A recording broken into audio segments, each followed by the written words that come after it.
뭐 여러 의혹들이 있지만 크게 네. 세 가지 지금 오늘 정리를 해보도록 하겠습니다.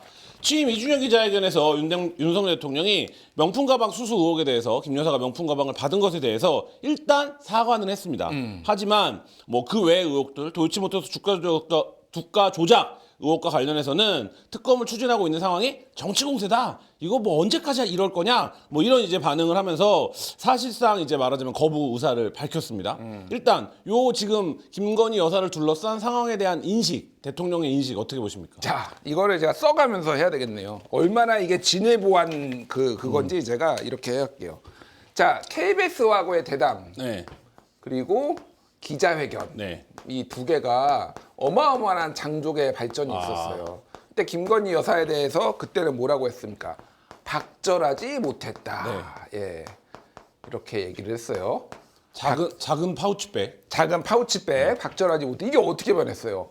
현명하지 못한 처신, 현명하지 못했다.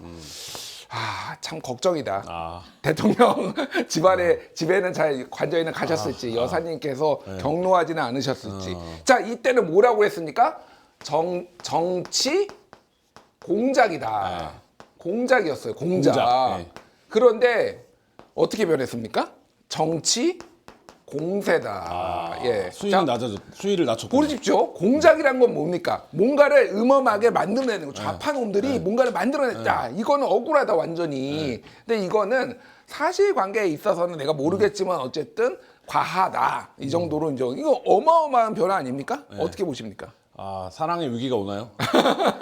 위기는 왔지. 부인한테 현명하지 못하다라고 하면은 앞으로 20년은 더 사셔야 되는데 현명하지 못한 부인하고 어떻게 살려고 하는지 어쨌든 굉장히 많은 변화가 있었지만은 국민들은 냉담했다. 냉담했다. 네, 이렇게 보시면 대통령 입장에서는 아마 이게 큰 변화라고 본인은 생각을 하셨을 거예요. 하지만은 국민들은 뭐 냉담했죠. 내가 이렇게까지 얘기하면 내 마음을 좀 받아줘. 나 진짜 어려운 제가 양보 해갖고 오늘도 지금 관저로 다시 가야 되는데 지금 내가 이렇게까지 얘기하는데 했지만 국민들 눈높이에는 미치지 못했다. 현명하지 못했다. 나 목숨 걸고 한 거라고 거의 이 수준이라고. 하지만은 냉담했다라는 냉담했다. 거죠. 예. 자, 이때 윤석열 대통령이 왜 기자회견 하냐 이런 질문들이 많았는데 이제 와서 이제 일각에서는 지지율이 20% 초반까지 빠지면서 이 기자회견이 준비된 게 아니냐 뭐 이런 얘기도 나왔는데 그러면 대통령실의 의도대로라면 기자회견 이후에는 좀 반등이 됐어야 되는데 지금 갤럽 조사를 보면 대통령 지지율이 2주 연속 24%를 기록하고 있습니다.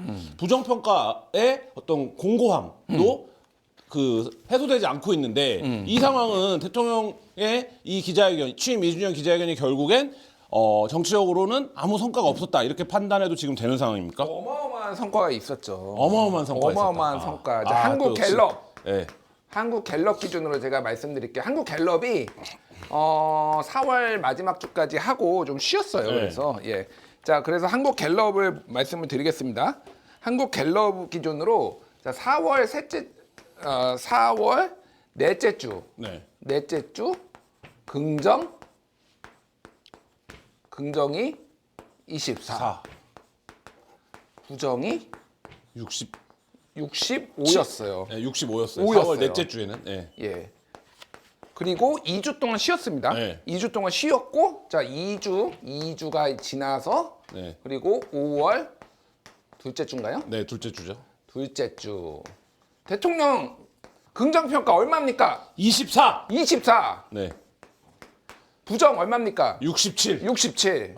이게 어떤 의미가 있을까요? 어마어마한 의미가 있죠. 어마어마한 의미 어떤 겁니까? 이 전에는 전전주에는 23이었어요. 야. 더 이상의 추가 하락세를 막았다. 기자회견 함으로써 추가 하락세를 막았다라는데 큰 의미를 둘 수가 있고요. 24로 계속 막고 있다. 네. 부정평가도 70을 넘기지 않았다. 65 아직 3분의 2에 못 미쳐. 66.6이 넘어야지 대한민국 국민의 3분의 2가 반대를 하는데 가까스로 넘겼네 이때는. 잠깐만 70을 넘기지 않았다. 갑자기 급수정 70을 넘기지 않았다라는 데 의미를 둘 수가 있는 거죠. 그러니까. 근데 지금 취임 2주년 차에 이 정도 지지율이 고착화되는 상황은 뭐 어떻게 봐야 되는가 이런 부분이 근본적으로 남고 이거를 이제 돌파하는 과정에서 나온 얘기가 지금 대통령실의 변화, 쇄신이 뭘로 얘기가 되고 있냐면 민정수석실을 부활시켰습니다. 그리고 그 자리에는 김주현 전 법무부 차관을 지명을 했습니다. 이것도 뭐 사전에 언론에 뭐 기수가 어떻게 된다 이런 얘기 나와서 사람들이 왜 민정수석 가는데 사정기관 그거를처럼 기수를 따지냐 뭐 이런 얘기도 나왔고 뭐 했는데, 그리고 또 오늘은 서울중앙지검장의 이창수 전주지검장을 임명을 했습니다. 그러니까 네. 수사 김건희 여사의 수사를 맡고 있는 기관장 교체한 거죠. 뭐 이런 상황들이 지금 이 숫자들을 반등시킬 수 있는 조치들이라고 보십니까? 대통령은 레임덕입니까 아닙니까? 뭐 저는 뭐 어떻게 생각해? 아직은 뭐라고 아니라고 보자. 생각합니다. 아직은 아니라고 네. 생각해? 네. 요거 조금만 더 얘기를 하고 네. 레임덕인지 아닌지 네. 그리고 인사의 의미에 대해서 얘기를 할게요. 역대 한국 갤럽 기준으로, 한국 갤럽은 워낙 오랫동안 여론조사를 했으니까 그쵸. 역대 대통령 네. 데이터가 다 있어요. 역대 대통령 2주년, 네. 2년 차 얘기를 해볼게요. 노태우 네. 2년 차 얼마였어? 28. 야. 자, 노무현.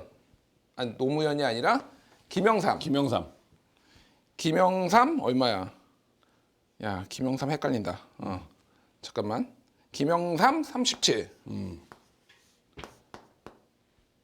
김대중 DJ로 쓰자. 네. 여기는 YS. YS. 네. 49.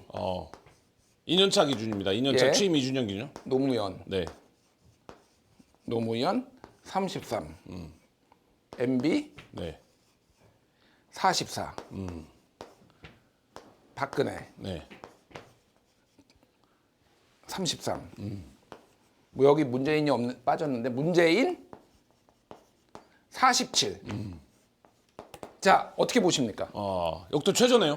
예, 역대 최저예요. 노무현 대통령, 노태우 대통령과 견줄만 하네요. 노태우 대통령은 1로 삼김이라는 그렇죠. 이제 그런 정치적 환경 때문에 계속 어려움이 이제 있었고, 뭐 그 전에 이제 50밀이라든지 막 이런 게 막 터져 나오면서 이제 어려움이 있었던 것 같고, 그리고 노무현 대통령도 임기 초반에 굉장히 빨리 빠졌어요. 그러니까 그때 뭐 초반부터 레임덕이 왔네 안 왔네, 뭐 이라크 파병 뭐 여러 문제가 있었죠. 대통령 못 해먹겠다 뭐 이런 얘기가 막 나오고 막 그랬었습니다. 그렇으니까 지금 보면은 20 지금 4잖아요. 네. 24니까 28, 34는 여기보다 낮은 거예요. 이거는 제가 주장하는 게 아니라 많은 정치 전문가들이 왔다. 레임덕 왔다라고 얘기를 해요. 레임덕이 오면은 뭘 해야 되나요? 이번 시간에 소개할 제품은 장어의 부드러움 그대로 꼬리까지 통째로 구운 통영 바다 장어포입니다. 장어의 단백질을 살리고 비린맛을 완전히 제거했다고 합니다. 네이버에서 통영 해인을 검색하시면 됩니다. 많은 관심 부탁드립니다. 레임덕이 오면은 뭘 해야 되나요? 야당과 협치. 그렇죠. 를 안 해요. 해야 되는데 안 한다는 게 가장 문제입니다. 그럼 협치를 뭘 해야 자칫 되냐? 잘못하면 밀린다. 밀린다. 여기에서 한번 밀리면은 또 계속 밀린다. 이런 생각을 합니다. 그러면 뭘 해야 되냐? 일단은 레임덕이 오면은 공무원들이 말을 안 듣고요. 그렇죠. 검사, 검찰 그리고 경찰들이 갑자기 정권을 물어뜯기 시작합니다. 사정기관들이 움직이기 시작하죠. 독자적인 판단을 갖고. 이 아래 것들이 이런 것들이 어디서 감히 물어뜯어라고 했을 때 뭘 해야 되느냐? 그립감을 강화해야 된다. 김주현 전 법무부 차관이 민정수석이잖아요. 네. 자, 김주현 어떤 분들인지 제가 설명을 드릴게요. 짧게. 자, 김주현 이분의 기수는 사법연수원 기수는 18기. 굉장히 높죠. 굉장히 높아요. 네. 박성재 법무부 장관 네. 17기. 자, 그다음에 지금 이원석 검찰총장 네. 27기. 네. 자, 이렇게 나왔어요. 거의 10년 이상, 10년 가까이 선배네요. 예, 송경호 서울중앙지검장 29기. 네. 자, 여기에 방금 이제 이창수 신임 서울중앙지검장 30기. 네. 자, 일반적으로 이 민정수석 같은 경우에는 과거 정권에서는 검찰총장보다 아래 기수를 선임을 했어요. 그렇죠. 예, 윗기수를 할 경우에는 이게 검사 동해체, 네. 옥상공이 될 수 있으니까. 예, 그러니까 이게 지시가 될 수 있으니 일종의 최소한의 모양새 협의체, 협의를 하는 모양으로 이렇게 했단 말이에요. 하지만 여기가 굉장히 실세였다라는 건데 이거는 무려 9기, 10기 거의 이 정도 선배란 말이에요. 서울중앙지검장보다는 11기가 높네요. 예, 11기가 높고 이제 새로운 사람보다는 12기가 높아. 이분이 뭐 했던 분이냐? 예. 박근혜 때 법무부 차관이었죠. 법무부 차관이었고 국정원 댓글 사건이 검찰에서 예전에 수사할 때 그때 황교안 법무부 장관의 뜻을 전달해서 이거 이렇게 세게 수사하면 안 돼 그래가지고 윤석열 대통령이 날아갔어요. 그것 때문에. 그 둘 사이가 원래 안 좋다. 이게 이제 좀 그 서초동의 예. 중론이었는데 그럼 임명 배경은 뭡니까? 대통령께서는 사사로운 감정에 휘둘리시는 분이 아니야. 적재적소에 능력을 보고 발탁한 거지. 야 이거 해 하라고 하면은 정확하게 가가지고 그거를 딱 지시를 하고 딱 통제를 하는 이분이 이를테면은 검찰국장, 법무부 검찰과장, 검찰국장, 네. 기획조정실장 이런 거 했던 분이거든요. 네. 뭐 하는 거예요 그게? 조직 관리하는 거예요. 그게 딱 정확하게 거기에 특화된 분이라고 이분이. 그러니까 정말 훌륭하신 분이에요. 대통령 본인의 사사로운 감정을 다 접어두고 내가 옛날에 얘 나를 날렸어 이렇게 기분 나빠하지 않고 능력이 있네라고 발탁을 하신 거지. 그 능력은 기수가 높고 시키는 일을 잘한다. 그렇지. 정확하게 그 권력자의 의중을 정확하게 전달을 하는 건데 문제는 이제 이창수 이분은 어떤 뭐 하는 분이냐. 예. 오늘 갑자기 이제 등장해서 사실 우리가 검사들은 막 등장하면 일반 사람들은 잘 모르잖아요. 이창수 새로 임명된 중앙지검장은 어떤 분입니까? 이창수 이분이 우리 윤석열 여기 윤석열 네. 윤석열 대통령이 여기 계시잖아. 윤석열 검찰총장 시절에 네. 대변인이었어. 대변인이었다. 예. 대변인과 보스의 관계는 뭐야? 아, 보스의 입이지. 보스의 생각을 정확하게 정확한, 전달을 네. 하는 사람이야. 그리고 이분이 수원지검, 성남지청장, 전주지검장, 대구지검 2차장 등등을 했는데 수원지검, 성남지청장 할 때 성남FC 불법 후원금 의혹을 수사했던 수사했고. 분이고 전주지검장으로 일할 때 문재인 전 대통령의 사위에 타이 이스타젯 특혜 채용 수사를 했던 분이야. 그러니까 이제 윤석열 대통령의 어떤 이제 그 정적 수사 이런 거를 맡았던 기관의 장이었다. 그렇지. 여기에 송경호는 누구 라인이야? 한동훈 라인으로 알려져 있어. 있죠. 예. 한동훈이 발탁한 27기야 여기도 네. 이원석하고 동기야. 네. 송경호가 그리고 지금 수사하겠다. 네. 지금 처음에 이 사건이 발단이 된 게 검찰들이 막 반란이 일어난 거야. 이쪽에 반란이 아니면 불만이 터진 거야. 네. 왜 우리는 왜 김건희 여사 소환 조사도 못 해요? 왜 이거 이렇게 붙들고만 있어야 돼요? 소위 말해서 쪽팔립니다. 이런 검사들의 불만이 있으니 송경호가 수사를 하겠다라고 얘기가 하니 교체설이 있었는데 이원석 검찰총장이 그건 안 된다라고 막았다라는 썰이 있어요. 그리고 나서 이원석 검찰총장이 9월까지가 임기인데 내 임기 내에 이거를 다 마무리 짓겠다. 그리고 5월 달 내에 명품백 수사 끝내라. 여기까지가 지금 얘기가 나온 거예요. 이 상황에서 검찰총장 임기제가 있는데 이원석을 날릴 수 있어 없어? 없죠. 날릴 수는 있지. 있죠, 불가능하진 당연히. 않지. 뭐, 예. 하지만 큰 또 평지풍파가 일어나겠지. 하지만 박성재 이 법무부 장관이 와가지고 아직 인사를 한 번도 안 했어. 지금 총선을 기다렸던 거야. 총선 이후에 이제 인사를 내려고. 그러면 지금은 이제 인사 낼 시기네?라고 사람들이 생각할 수도 있고 지금 어제 오늘 지금 소위 말해서 이원석보다 윗선배들 있잖아. 고검장들, 중앙지검장들 다 옷 벗었습니다. 사퇴해변 막 올라갔어요. 막 이렇게 뭐 그런 거 썼으니까 아주 자연스럽게 송경호를 고검장으로 승진시켰어. 고검이 어떤 자리야? 승진하지만 아무것도 안 하는 자리, 그렇죠. 물 먹는 자리, 사실상 물 먹는 자리거든. 그러니까 외견상으로는 영전, 승진 이렇게 시켰지만 사실상 송경호를 날렸다 이렇게 보면 될 것 같아요. 좌천승진이다. 좌천승진이다 이렇게 보면 될 것 같아요. 자, 그러면 우리가 지금 이 상황만 놓고 보면 김준일 선생님의 촉으로 우리가 막 예전에 많이 봤었잖아요. 검찰총장 임기를 다 안 하고 직을 던지는 걸로 뭔가 항의의 뜻을 남기고 퇴장하는 이런 상황들이 과거 정권에 있지 않았습니까? 그럼 그런 전철을 밟게 될 거라고 보십니까? 이원석 검찰총장이 그분은 그럴 분이 아니야. 그럴 뿐이 아니다. 근데 그러면 지금 그러기에는 본인이 벌려는 게 너무 많아. 그러니까 그러니까 뭐 의기롭게 던진 다음에 그 다음에 뭔가 행보가 있어야 될 거 아니야. 야당이 딱히 좋아할까? 던지는 거를 야당도 좋아하지 않고 여당도 좋아하지 않고 심지어는 검찰 내부에서도 우와 우리 선배님 잘하셨습니다 이렇게 할까? 지금 하기에는 되게 애매한 상황이다. 완전 애매해. 모릅니다. 또 갑자기 의기롭게 던지실 수도 있어요. 자, 그러면 이원석 검찰총장이 5월 안에 끝내겠다고 하는 명품백 의혹 관련된 수사는 지금 그러니까 뭐 짧게 명품백과 관련한 게 지금 김준일 선생님 보시기에는 어떤 혐의 적용이 가능하다고 보십니까? 자, 명품백을 받은 김건희 여사는 뇌물입니까? 김건희 네. 여사는 네. 선방심의위원회 의견에 따르면은 네. 주부야. 그 앞에 뭐가 붙는데 가정주부인데 사사로운 가정 뭐 하여튼 뭐가 예, 붙는데 무슨 주부예요? 하여간 가로 네. 열고 네. 무슨 주부예요? 일개 가정주부. 평범한 주부. 아 평범한. 평범한 주부였네. 예, 평범한 주부야. 그래서 아줌마가 명품백 뭐 받았다고 네. 야당에서 난리를 치는 격이야. 아 어떻게 생각해? 이게 대한민국 선방심의의 의견입니다. 네, 선방심의 의견. 내 의견이 아니라고. 그래서 김건희 여사 특검이 아니다. 네. 김건희 주부 특검으로 해야 된다라는 일각의 주장을 제가 했죠. 네. 얼마나 내가 싫겠어 이런 얘기하면은 이해해 선방심의도 다 이해해. 어쨌든 이분은 법적으로 지위가 없어요. 그렇죠. 예, 청탁금지법 대상이 아니라고. 그렇죠. 그러니까 이분은 처벌할 규정이 없다라는 게 법조계의 중론이에요. 누구를 처벌해야 돼 그러면? 대통령. 그렇죠. 정확하게는 대통령이 이거를 인지를 했음에도 불구하고 이거를 상급 기관에 아니면 국민권익위에 신고를 안 했을 때 그때 처벌을 할 수가 있다라는 거야. 처벌 수위가 높진 않아요. 근데 대통령은 우리나라 헌법상에 어떤 권리가 있어? 소출을 당하지 않죠. 형사소출을 당하지 않는다라는 게 있어요. 그럼 이건 어떻게 돼? 검찰이 진짜 열심히 이제 수사를 할 거야. 네. 결론은 어떻게 되겠어? 무혐의.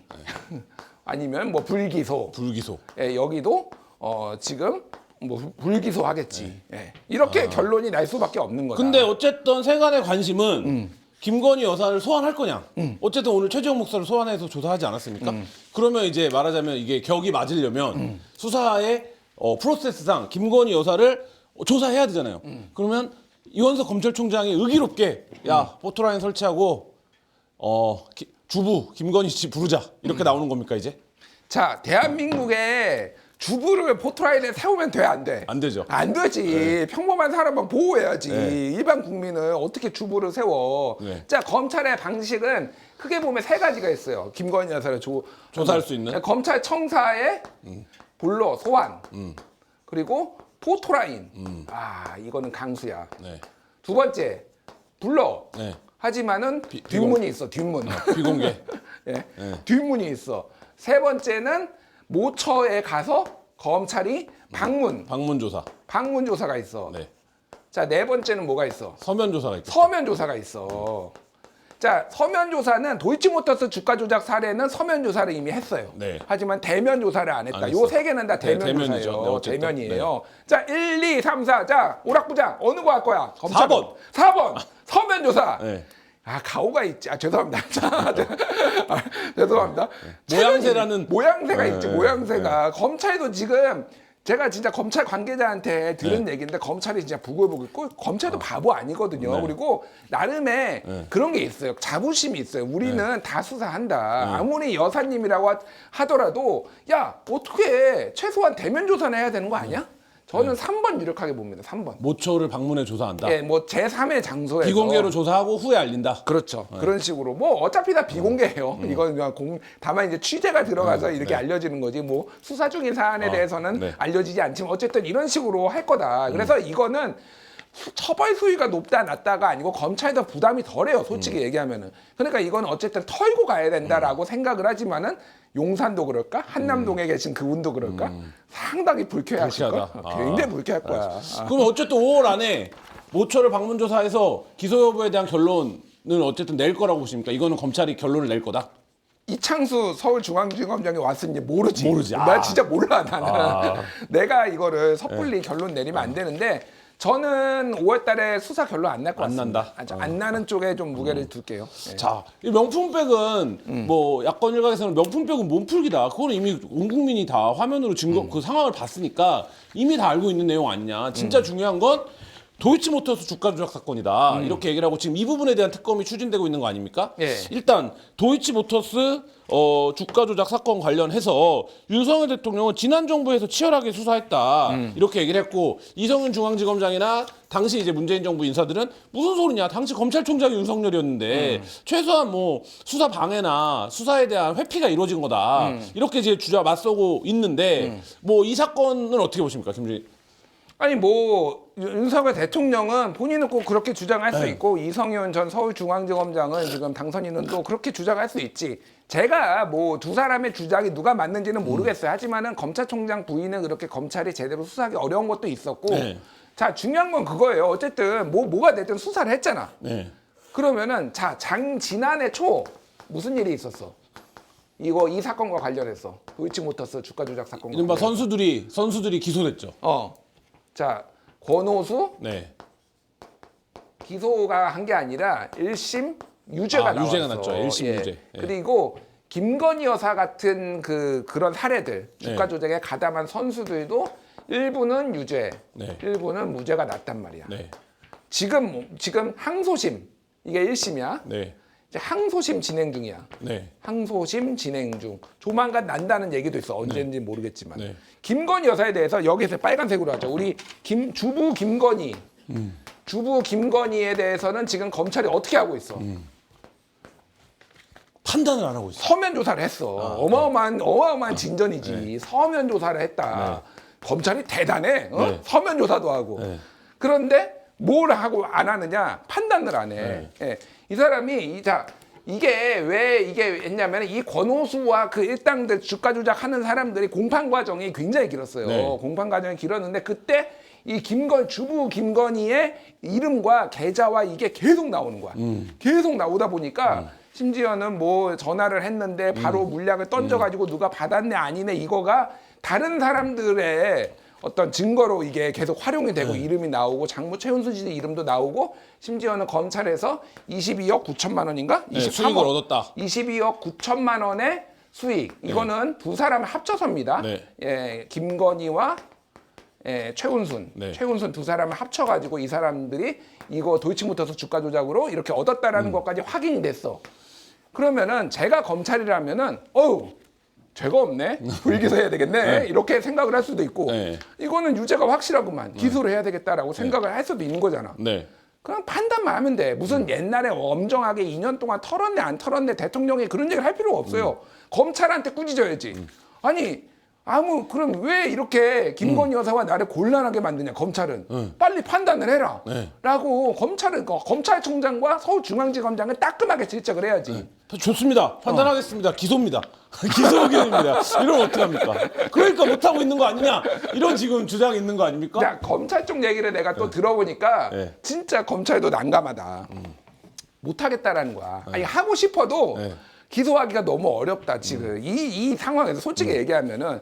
그런데 불기소를 한다라고 하면은 나중에 어떻게 돼? 특검을 가야죠. 특검도 가야 되고 그 불기소라고 네. 무혐의라고 한 검사는 어떻게 돼? 예. 정권 교체되면은 네. 바로 옷 벗어야 돼. 그리고 수사받을 수도 있어. 내가 보기에는 무슨 일이 벌어질지 몰라. 모르죠. 그러니까 본인이 이제 소위 말해서 이제 겁을 먹었다고 볼 수 있으니까 이러지도 못하고 저러지도 못하고. 그러니까 이거는 검사들이 잘못한 거야. 그러면 지금 지금 뭐 일각에서는 그 직접 소환해서 조사한다 이런 보도도 나오고 있는데 그 소환 조사하고 기소 여부 결정할 거라고 보십니까 이것도? 뭐 말한 대로 2년을 끌어온 사건인데. 이거는 못한다고 봐요. 못한다. 이거는 뭐 송정호도 나는 송정호가 남아 있었더라도 못한다고 봤어. 이거는 안 한다고 보는 게 맞고 사실은 지금의 검찰의 스탠스는 뭐냐면은 최소한의 알리바이를 만들어 놓고 우리가 수사할 만큼 수사했으니 야 빨리 특검 가져가. 솔직히 얘기하면은 이거 우리 뜨거운 감자야. 뜨거운 감자. 이거 어떻게 하지도 못하고 저거 하지도 못하고 솔직히 어느 정도는 우리가 수사를 해놓을 테니까 빨리 가져가 특검 이런 속내가 있어요. 예. 그러면 김건희 특검법이 22대 국회에서 발의가 됐습니다. 대통령 일단 거부권 행사했습니다. 다시 해서 뭐 해갖고 어쨌든 특검이 하면 이건 결국엔 특검 갈 거라고 보십니까? 저는 갈 가능성 상당히 높다고 높다? 봅니다. 최상병 특검부터 시작해서 저는 줄줄이 통과할 가능성이 상당히 높다. 예.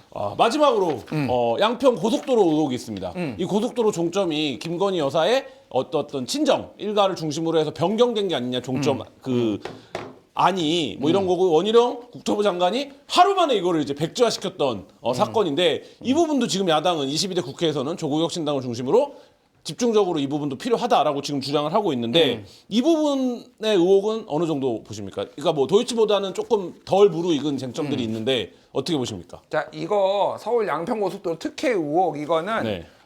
특검을 갈 가능성이 높고요. 네. 이번 정권 안에 결론 안 납니다. 제가 안 난다. 보기에는. 이번 정권 안에, 그러니까 예. 윤석열 정권 안에. 물론 특검을 가면은 기한이 정해져 있으니까 이제 네. 6개월 정도 돼야 네. 되잖아요. 네. 그런데 이거에 대해서 이제 기소 여부를 또 결정을 하고 그랬을 때 네. 그거에 대해서 굉장히 법적인 지리한 공방이 예상이 돼요. 네. 그러니까 이게 결정적인 증거가 좀 없는 부분이 있어요. 그러니까 이게 그냥 정황상으로 보기에는 너무 많은 그러니까 특혜가 딱 있잖아요. 어떻게 오랫동안 거의 20년 동안 종점이 이쪽이었는데 이걸 여기로 옮겨? 이렇게 이게 여기 뭐지? 남한강이 이렇게 있으면은 이쪽에서 두물머리가 가까운데 왜 여기로 옮겨? 이렇게 이게 상식적인데 이게 물론 이게 만약에 직권남용이나 뭐 직무유기나 뭐 이런 걸로 하려면은 훨씬 더 많은 직접적인 외압의 증거가 있어야 되고 이게 이제 소위 말해서 그때 누구 국토부 장관 원희룡 장관. 원희룡 장관이 이거를 뭐 좀 직권 남용을 했다라는 증거를 잡아야 되는데 되게 어려워요. 이 부분은 어려운데 아마 이건 상당히 오랜 기간 이거는 이게 그러니까 제일 빠른 거는 명품백 의혹이고요. 이거는 두 번째 정도 될 것 같고 이거는 장기 과제가 될 거다. 하지만 어쨌든 특검은 진행이 될 가능성이 상당히 높다 이렇게 보는 게 맞죠. 그러면 어쨌든 명품백 의혹은 지금 현직 수사기관이 수사를 하고 있으니까 조만간 어떤 형태로든 결론이 나겠죠. 이건 특검 가기 전, 22대 국회 가기 전거나 아니면 특검법이 통과되기 전에. 그러면 여사를 둘러싼 두 가지 의혹에 대해서 특검이 추진이 되는 상황이 되면 윤석열 대통령은 정치적으로 어떻게 해야 됩니까? 계속 거부권 행사하고 이거는 부당하다, 정치공세다 이렇게 맞서서 방어할 수 있는 상황이라고 보십니까? 방어가 불가능해질 거예요. 제가 보기에는 특검의 거부권 한번 행사할 때마다 지지율이 한 4, 5%포인트씩 빠질 거예요. 네. 그래서 지금 가장 핵심적인 거는 사람들한테 생각하는 건 마지노선은 20%예요. 갤럽이나 이런 데 전화 면접 기준으로. 이게 만약에 19, 18 찍는 순간 뭐가 될까? 탄핵 국면이 될 수가 있다. 예, 이건 지금 야당에서도 공공연하게 지금 탄핵 얘기를 하고 있잖아요. 네. 이게 저는 빈말이 아니라고 봅니다. 물론 뭐 100% 탄핵이라고 볼 수는 없지만은 19, 18이라는 얘기는 보수층의 절반 이상이 다 빠져나갔다는 얘기예요. 네. 그렇기 때문에 그 거부권을 행사했을 때 어떤 부담, 그러니까 지금 굉장히 그립감을 오늘 그래서 황우여 비대위원장 불러다가 지금 다 같이 비대위원 점심 먹고 저녁 만찬한다고 하잖아요. 다 이유가 있는 거예요. 그러니까 그립감을 강화하기 위해 민정수석도 지금 센 사람, 그리고 자기 측근에 지금 서울 이창수 서울중앙지검장고 황우여나 뭐 비대위원 다 불러. 오늘 비대위원 들어간 사람 다 친윤이잖아요. 지금 전주회, 유상범 막 검사 출신, 판사 출신에 이제 김용태 한 스푼 이렇게 넣었어요. 그러니까 이제 그런 분위기. 친윤의 김용태 한 스푼 타기. 뭐 김용태도 거의 요즘 메시지는 거의 찐윤에 가까워. 어쨌든 이런 분위기란 말이야. 지금은 다 야당하고 협치 따윈 중요하지 않아. 여당에서 지지층에서의 이탈이 되는 거를 막는 게 최급선무다. 더 이미 왜냐면은 다 빠졌어. 다 빠졌다. 중도층 뭐 이렇게 야권 성향은 다 빠지고 남은 거는 지금 보수층만 남았는데 거기에서 더 빠지는 게 가장 핵심이다. 지금. 그러면 지금 이제 시종땡의 시그니처 질문. 윤석열 대통령 어쨌든 특검 구매에 다가옵니다. 김건희 여사 의혹에 대해서 언론 보도들도 새로운 보도들이 국면을 바꿀 수 있는 상황들도 충분히 올 수 있습니다. 이런 상황인데 그럼 이 의혹들 어떻게 털어야 됩니까? 제가 예전에 한번 제가 한남동에 오늘 불려가는 거예요. 한남동에 불려가서 예. 이거 먼 길을 보고 소주 한 잔 하려고 김준일 쌤 불렀는데 이거 어떻게 텁니까? 물어보면 뭐라고 대답하시겠습니까? 오늘 성한용 대기자가 쓴 칼럼 읽어보십시오. 훌륭한 칼럼입니다. 지금 더 이상 대통령직을 수행할 수 없어요. 조만간 그렇게 될 거예요. 성한용 기자가 그걸 썼는데 제가 지난번에 한번 우리 주부 김건희 여사님한테 제가 한번 말씀을 드린 적이 있어요. 특검 받자. 제가 이건 농담이 아니에요, 진짜. 제가 그때 기억하십니까? 누님, 저보다 2살 많아요. 예. 누님, 특검 받자. 지금 안 털면은 이건 나중에는 진짜 감옥 세게 간다. 지금 이거는, 이 명품백 이거는 기소가 안 돼. 이거는 집행유예야, 집행유예. 집유야, 이거는. 이거는 지금 증거가 어떻게 될지 확실치 않아. 지금 털면은 이거는 가볍게 웬만하게 할 수 있는데 이거 정권 교체되고 만약에 탄핵되고 그러면 어떻게 돼? 깜빵 가. 무조건 깜빵 간다. 그러니까 누님 정무 감각 뛰어나시잖아요. 누님 이번이 기회입니다. 이번에 기회다. 특검 받고 대통령 설득해서 특검 받고 야당하고 협치하고 남은 3년 성공한 대통령으로 남을 수 있게 누님이 좀 주부 김건희 누님 도와주십시오. 정말 특검을 받아야 된다. 받아야 된다. 아저씨 우리 특검 받자. 이렇게 얘기해야 된다. 알겠습니다.